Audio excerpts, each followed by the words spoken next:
The Lord be with you. And with your spirit. A reading from the Holy Gospel according to St. John. Glory to you, O Lord.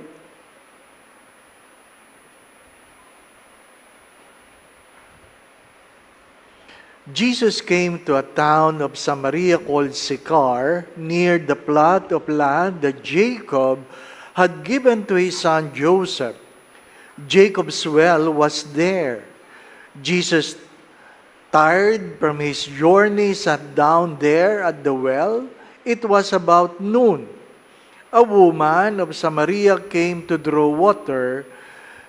Jesus said to her, "Give me a drink." His disciples have gone to the town to buy food. The Samaritan woman said to him, "How can you, a Jew, ask me, a Samaritan woman, for a drink?" For Jews use nothing in common with Samaritans. Jesus answered and said to her, "If you knew the gift of God, and who is saying to you, 'Give me a drink,' you would have asked him, and he would have given you living water." The woman said to him, "Sir, you do not even have a bucket, and the cistern is deep. Where then can you get this living water? Are you greater than our father Jacob, who gave us this cistern and drank from it himself, with his children and his flocks?" Jesus answered and said to her, "Everyone who drinks this water will be thirsty again. But whoever drinks the water I shall give will never thirst. The water I shall give will become in him a spring of water welling up to eternal life." The woman said to him, "Sir, give me this water so that I may not be thirsty or have to keep coming here to draw water. I can see that you are a prophet. Our ancestors worship on this mountain, but you people say that the place to worship is in Jerusalem." Jesus said to her, "Believe me, woman, the hour is coming when you will worship the Father neither on this mountain nor in Jerusalem. You people worship what you do not understand. We worship what we understand, because salvation is from the Jews. But the hour is coming and is now here, when true worshipers will worship the Father in spirit and truth. And indeed, the Father seeks such people to worship Him. God is Spirit, and those who worship Him must worship in spirit and truth." The woman said to him, "I know that the Messiah is coming, the one called the Christ. When He comes, He will tell us everything." Jesus said to her, "I am He, the one who is speaking with you." Many of the Samaritans of that town began to believe in Him. When the Samaritans came to Him, they invited Him to stay with them. He stayed there 2 days. Many more began to believe in Him because of His word. And they said to the woman, "We no longer believe because of your word, for we have heard for ourselves, and we know that this is truly the Savior of the world." Brothers and sisters, the Gospel of the Lord. Praise to you, Lord Jesus Christ.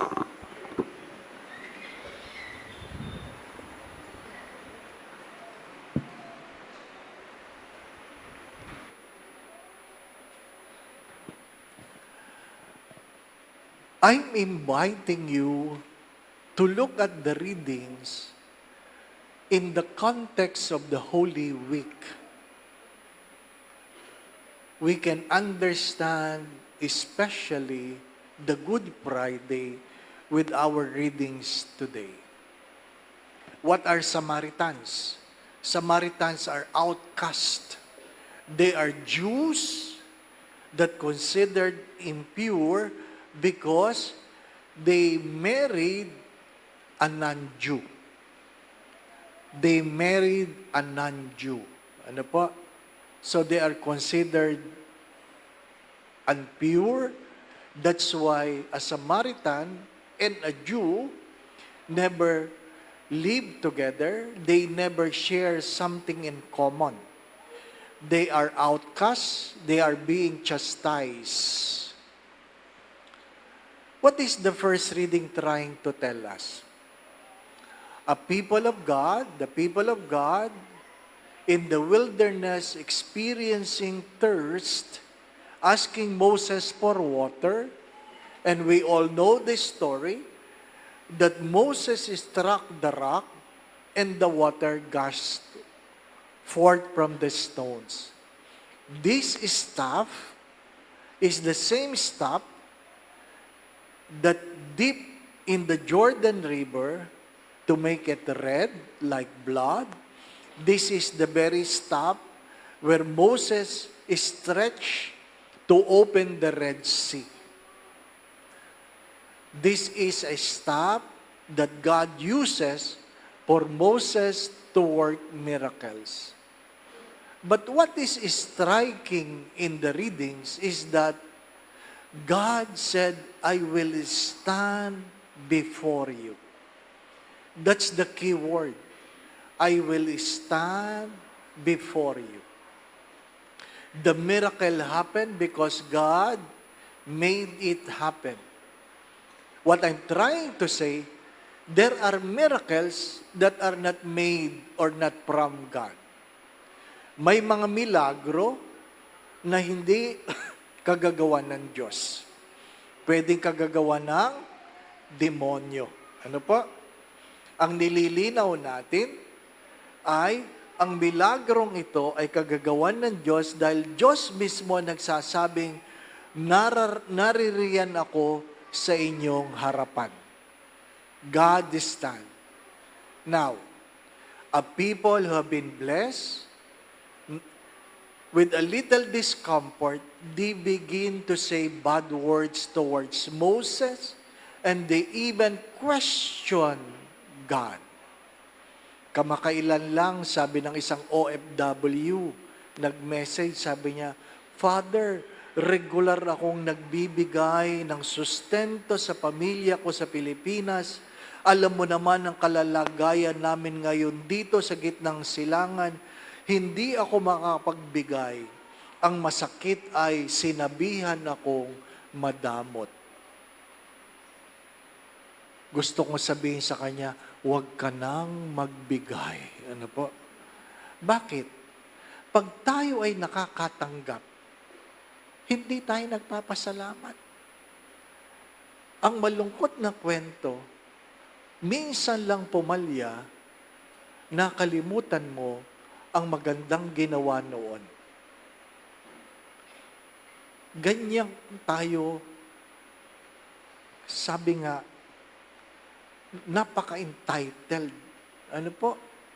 I cannot forget a mother, a solo mother, with a child, with a son, while going out of his house with his bike, suddenly struck by a truck and died. Naglilingkod yun sa simbahan. Panay ang papuri nun. Panay ang pagsasabi niyong napakabuti ang Diyos. Pero nung namatay ang kanyang anak, that was the last time I saw her, and she never went back to church, and she said, I will stop praying because for being good, I cannot understand why God allowed these things to happen. My dear friends, my brothers and sisters, if you can still remember the question of Peter, what will happen to us? We have abandoned our houses, our families, our works. Ano sabi sa kanya ng Diyos? It will be given back to you 100 times with persecutions.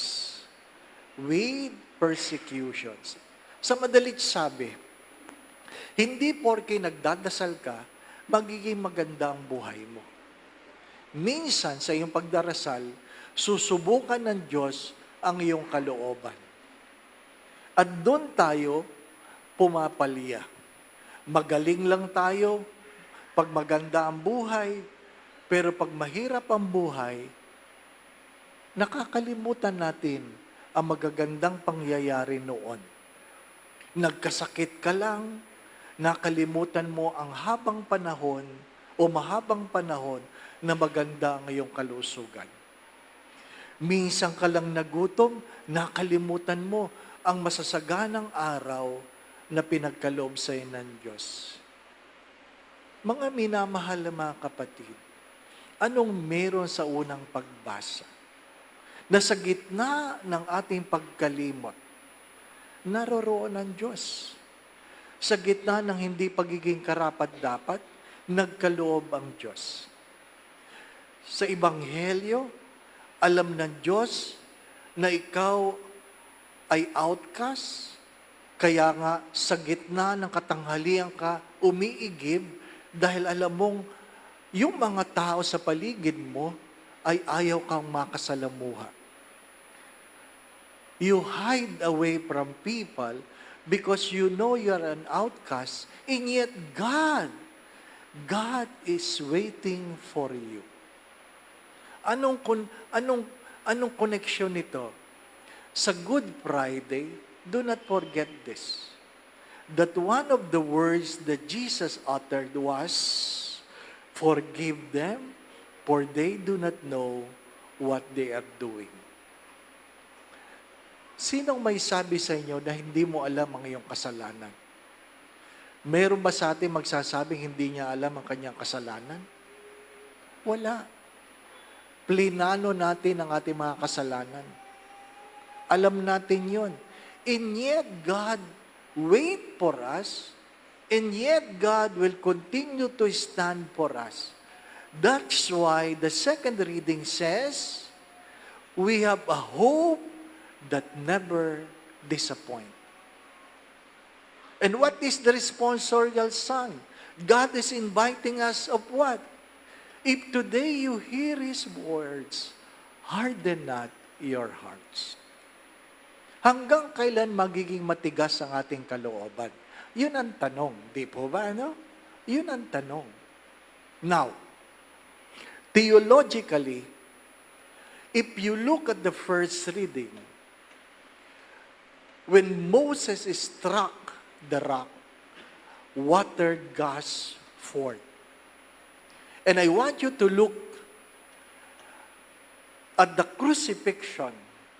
What happened in the crucifixion? When they were checking that Jesus is either dead or alive, a pierce was struck his side, and water and blood gushed forth. Mula sa tagiliran ng Diyos, tubig at dugo ay umagos. Huwag mong paghihiwalayin ang dalawang bagay na ito. Sapagkat ang tubig na umagos sa tadyang ng Diyos ay hindi lamang tubig na nagpapawi ng pagkauhaw, kundi tubig na nagdudulot ng kaligtasan. We are invited, brothers and sisters. Don't just go to Mass. Don't just give alms. Don't just pray. Don't just fast. Ask yourselves, what is God asking from me? Anong hinihingi sa iyo ng Diyos? Sa gitna ng marami mong hinihingi, sa gitna ng iyong pangangailangan, ano kaya ang hinihingi sa iyo ng Diyos? Ang hinihingi ng Diyos ay hindi para sa Kanya. Ang hinihingi ng Diyos ay palaging para sa iyo. What is God asking from you? As many times I have said this, God wants us to be free from, so that we can be free for Him. Nawa ang iyong pag-aayuno, nawa ang iyong pagbibigay, nawa ang iyong pagdarasal, ikaw ay maging malaya sa mga bagay na nagkukulong sa iyo upang ikaw ay maging malaya para sa Diyos. And it's not about following God. It's about being free to receive what is God wanting us to receive. Mga minamahal na mga kapatid, may mga pagkauhaw na hindi naiibsan ng anumang inumin. May mga kalungkutan na hindi napapawi ng anumang klaseng bag, anumang klaseng sapatos, anumang klaseng damit. May mga kalungkutan na kahit anong babad mo sa cellphone, paggising mo, malungkot ka pa rin. Kaya nga yung iba, palit ng kabit, palit ng asawa, naghahanap ng saya, na alam nila na kahit kailan, hindi yan may ibsan ng relasyong dito panglupa. If today you hear His voice, harden not your hearts. Why? We don't have the luxury of time. We don't have the luxury of time. My dear friends, my brothers and sisters, Lent is never about sin. It is always about the love of God in spite of our own sinfulness. As many times I've said this, it is more sinful to talk about sin outside the context of God's love. Learn to look at your sin and learn to examine the love of God for you. That even though you are not praying, God continues to provide. Do not forget that. Even you are not praying, even you have forgotten to go to Mass, God has provided for you. Amen. I was checking on our schedules. This coming Friday, the relic of Saint Charbel Maclouf will be brought to our chapel this coming Friday. The veneration will start at 2 o'clock in the afternoon. Ano po? 2 o'clock in the afternoon, and it will be culminated with the 6 o'clock Mass. Saint Charbel Maclouf. Ano po? It will be brought by Father Hans. Father Hans. Going back to what I've said, my dear friends, my brothers and sisters, do not forget this, that Lent is never about sin. It is about the love of God in spite of our sinfulness. We have a God who never disappoints, a God who loves us in spite of our failures, a God who waits. Do not forget the words of the responsorial psalm.